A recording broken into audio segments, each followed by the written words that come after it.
Welcome to Radha channel. ನೋಡಿ friends, ನಾನಿವತ್ತು ನುಗ್ಗೆ ಸೊಪ್ಪು ನೋಡಿ ಹೈ ಕ್ಲಾಸ್ ಇತ್ತು ನುಗ್ಗೆ ಸೊಪ್ಪು. ನಮಗೆ ಈ ನುಗ್ಗೆ ಸೊಪ್ಪು ಹಿರಿಯರು ಹೇಳ್ತಾರೆ ಫ್ರೆಂಡ್ಸ್, ಸರ್ವರೋಗ ನಿವಾರಣೆ ಅಂತೇಳಿ ಹೇಳ್ತಾರೆ. ಅದನ್ನು ನಾವು ಯಾವಾಗಲೂ ಬಳಸ್ತಾ ಇದ್ರೆ ಅಂತ ಒಂದು ಪ್ರಯೋಜನಕಾರಿಯಾದ ನುಗ್ಗೆ ಸೊಪ್ಪಿದೆ. ಇವತ್ತು ರೈಸ್ ಬಾತ್ ಮಾಡಿ ತೋರಿಸ್ತಾ ಇದ್ದೆ. ನೋಡಿ, ಒಂದು ಲೋಟ ಅಕ್ಕಿ ಇಟ್ಕೊಂಡಿದೆ. ನೋಡಿ, ಇಷ್ಟೇ ಅಕ್ಕಿಗೆ ನೋಡಿ ಇಷ್ಟು ಸೊಪ್ಪು ಹಾಕಿ ಬಿಡ್ಬೋದು. ನಮಗೆ ಅದರಿಂದ ಎಷ್ಟು ಪ್ರಯೋಜನ ನೋಡಿ. ಅದು ನಾವು ಈ ಸೊಪ್ಪು ತಿಂತಾ ಇದ್ರೆ ನಮಗೆ vitamin A, vitamin C, vitamin B, protein, calcium, ಕಬ್ಬಿಣ, ರೋಗ ನಿರೋಧಕ ಶಕ್ತಿಯನ್ನು ಹೆಚ್ಚಿಸುವಲ್ಲಿ ಸಾಕಷ್ಟು ಸಹಕಾರಿ ಫ್ರೆಂಡ್ಸ್ ಇದು. ಮತ್ತು ಅದರಿಂದ ಕೊಲೆಸ್ಟ್ರಾಲ್ ಸಹ ನಿಯಂತ್ರಿಸುತ್ತೆ. ದೇಹದ ತೂಕ ಇಳಿಸಲು ಸಹಕಾರಿ ಫ್ರೆಂಡ್ಸ್. ಉತ್ತಮ ಮೂಳೆಗಳ ಆರೋಗ್ಯಕ್ಕೆ ಸಹ ಒಳ್ಳೆಯದು.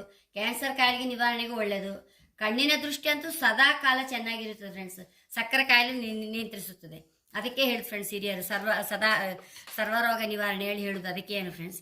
ಅದು ಅಲ್ಲದೆ ನೋಡಿ, ಎಷ್ಟೊತ್ತಿಗೂ ಈಗ ಮಕ್ಕಳಿಗೆ ಕಂಪ್ಯೂಟರ್ ಮುಂದೆ ಕೆಲಸ ಮಾಡುವಾಗ ಆಗಾಗ ವಾರಕ್ಕೆ ಒಂದ್ಸಲಾರಿ ಸೊಪ್ಪು ತಿಂದರೆ ನಮಗೆ ಒಳ್ಳೇದಂತ ಹೇಳಕ್ಕೆ ಇಷ್ಟಪಡ್ತೇನೆ ಫ್ರೆಂಡ್ಸ್.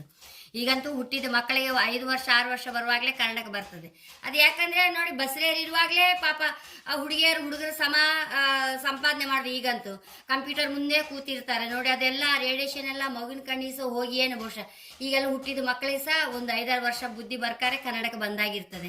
ಅದಕ್ಕೆ ಫ್ರೆಂಡ್ಸ್, ಬಸ್ರೇ ನಾನು ಅಗತ್ಯ ಹೇಳೋದು ಇಷ್ಟ ಫ್ರೆಂಡ್ಸ್. ಕಂಪ್ಯೂಟರ್ ಮುಂದೆ ಕೆಲಸ ಮಾಡೋರು ಎಲ್ಲರಿಗೂ ಅಂತೂ ತುಂಬ ಪ್ರಯೋಜನ ಇದು ನುಗ್ಗೆ ಸೊಪ್ಪು. ಖಂಡಿತ ನೀವು ಬಸ್ರೇರಂತೂ ಅಗತ್ಯ ತಿನ್ನಲೇಬೇಕು ಫ್ರೆಂಡ್ಸ್. ಹಂಗೆ ಹೇಳೋಕೆ ಇಷ್ಟಪಡ್ತೇನೆ. ನೋಡಿ ಫ್ರೆಂಡ್ಸ್, ಇದಕ್ಕೆ ಒಣಮೆಣಸು ಮತ್ತು ಒಂದು ಅರ್ಧ ಸ್ಪೂನ್, ಒಂದು 1/4 ಟೀ ಸ್ಪೂನ್ ಅಪ್ಪಷ್ಟು ಮೆಂತೆ, 1 ಟೀ ಸ್ಪೂನ್ ಕೊತ್ತಂಬರಿ, ಇದನ್ನು ರೋಸ್ಟ್ ಮಾಡಿ ಹೊಡಿ ಮಾಡಿ ಇಟ್ಕೊಂಡು, 1 ಇಂಚು ಚಕ್ಕೆ, 1-2 ಲವಂಗ ಫ್ರೆಂಡ್ಸ್. ಮತ್ತು ನೀರುಳ್ಳಿ ರೋಸ್ಟ್ ಮಾಡೋಕ್ಕೆ ಗೇರು ಬೀಜ.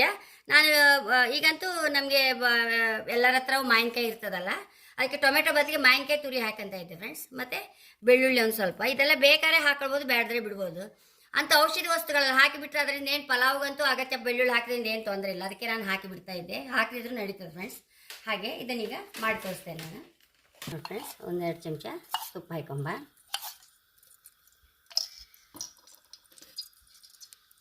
ಫ್ರೆಂಡ್ಸ್, ನೀರುಳ್ಳಿ ಹಾಕಂತ ಇದ್ದೆ, ಬೆಳ್ಳುಳ್ಳಿ ಹಾಕಂತ ಇದ್ದೆ.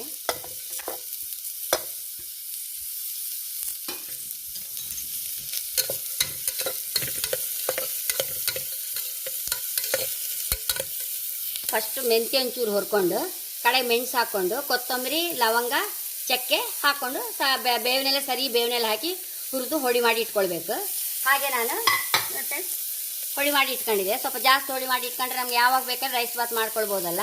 ನಾವು ಅನ್ನ ಮಾಡಿ ಸಹ ಮಿಕ್ಸ್ ಮಾಡ್ಬೋದು ಫ್ರೆಂಡ್ಸ್. ಅನ್ನ ಮಾಡಿ ಇದೇ ಪುಡಿ ಮಿಕ್ಸ್ ಮಾಡಿದ್ರೆ ಹೈ ಕ್ಲಾಸ್ ಆಗ್ತದೆ, ಯಾವ್ದಾದ್ರು ಸೊಪ್ಪು ಹಾಕ್ಕೊಂಡು. ಇದು ನಾನು ಕುಕ್ಕರಲ್ಲಿ ಮಾಡ್ತಾಯಿದ್ದೆ. ನೋಡಿ ಫ್ರೆಂಡ್ಸ್, ಮಾವಿನಕಾಯಿ ತುರಿ ಹಾಕಂತ ಇದ್ದೆ, ಸೊಪ್ಪು ಹಾಕಂತ ಇದ್ದೆ. ನೋಡಿ ಇಷ್ಟಪ್ಪ, ಎಷ್ಟು ಸೊಪ್ಪು ಕಾಣಿ, ಎಷ್ಟು ಸೊಪ್ಪು. ಇಷ್ಟು ಸೊಪ್ಪು ನಮಗೆ ಹೊಟ್ಟೆ. ಇದು ನಾನೀಗ ಮಾಡೋದು ಸಾಧಾರಣ ಒಂದು 2 ಸಾಕಾಗುತ್ತೆ. ಬೆಳಿಗ್ಗೆ ನಾನು ಮಾಡಿದೆ, ಹೈ ಕ್ಲಾಸ್ ಆಗಿದೆ, ಎಲ್ಲರಿಗೂ ಖುಷಿ ಆಯಿತು. ಅದಕ್ಕೋಸ್ಕರ ಮಾಡ್ತಾ ಇದ್ದೆ ನಾನು. ಇಂಚೂರು ಮಾಡಿ ಪುನಃ ಎಲ್ಲರಿಗೂ ತೋರಿಸಿದ್ರೆ ಎಲ್ಲರೂ ಮಾಡ್ಕೊಂತಾರಲ್ಲ ಹೇಳಿ ಮಾಡಿದೆ ಫ್ರೆಂಡ್ಸ್ ನಾನು.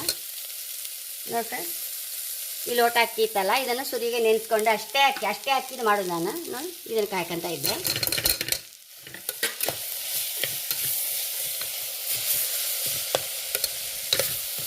ನೋಡಿ ಫ್ರೆಂಡ್ಸ್, ನಮ್ಮದು ಪಲಾವ್ ಇನ್ನೂ ರುಚಿ ಆಗಬೇಕಾದ್ರೆ ಕಾಯಿ ಹಾಲು ತೆಗೆದಿಟ್ಕೊಂಡಿದ್ದೆ ಫ್ರೆಂಡ್ಸ್. ಕಾಯಿ ಹಾಲು ಹಾಕಂತ ಇದ್ದೆ.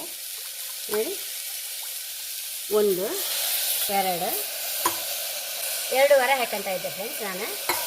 ನಿಮಗೆಲ್ಲ ಸಾಧಾರಣ ಎಲ್ಲರೂ ಕುಕ್ಕರಲ್ಲಿ ಮಾಡೋ ರೈಸ್ ಬಾತ್ ಗೊತ್ತಿತ್ತಲ್ಲ.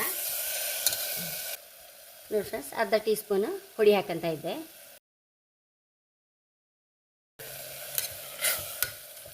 ನೋಡಿ ಫ್ರೆಂಡ್ಸ್, ರುಚಿಗೆ ತಕ್ಕಷ್ಟು ಉಪ್ಪು, ಅರಿಶಿನ,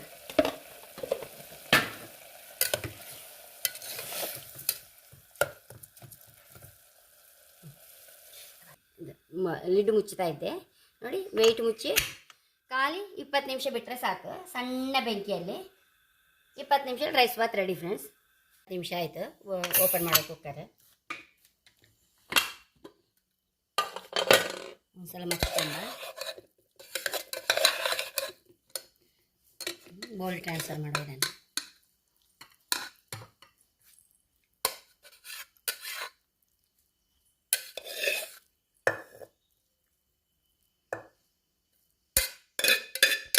ನೋಡಿ ಫ್ರೆಂಡ್ಸ್, ಎಷ್ಟು ರುಚಿಯಾದ ನುಗ್ಗೆ ಸೊಪ್ಪಿನ ಪಲಾವ್ ರೆಡಿ ಆಗಿದೆ. ಹೈ ಕ್ಲಾಸ್ ಟೇಸ್ಟ್ ಅಂದರೆ ಖಂಡಿತ ನೀವು ಟ್ರೈ ಮಾಡಿದ್ದು. ಹಾಗೆ ನಾನು ಹೇಳೋಕ್ಕೆ ಇಷ್ಟಪಡ್ತೇನೆ. ಎಲ್ಲರಿಗೂ ಸಹ ಮನೆ ಮಂದಿಗೆಲ್ಲ ಇಷ್ಟ ಆಗುತ್ತೆ ಇದು. ಅಷ್ಟು ಆರೋಗ್ಯ ಸಹ ನಮಗೆ. ವಾರಕ್ಕೊಂದ್ಸಲ ತಿಂದರೆ ಎಲ್ಲರಿಗೂ ಅಷ್ಟು ಒಳ್ಳೇದು ಫ್ರೆಂಡ್ಸ್. ನನ್ನ ಚಾನಲ್ ಇಷ್ಟ ಆದರೆ ಸಬ್ಸ್ಕ್ರೈಬ್ ಮಾಡಿ, ಲೈಕ್ ಮಾಡಿ, ಕಾಮೆಂಟ್ ಮಾಡೋದಂತೂ ಮರೆಯಲೇಬೇಡಿ. Thank you.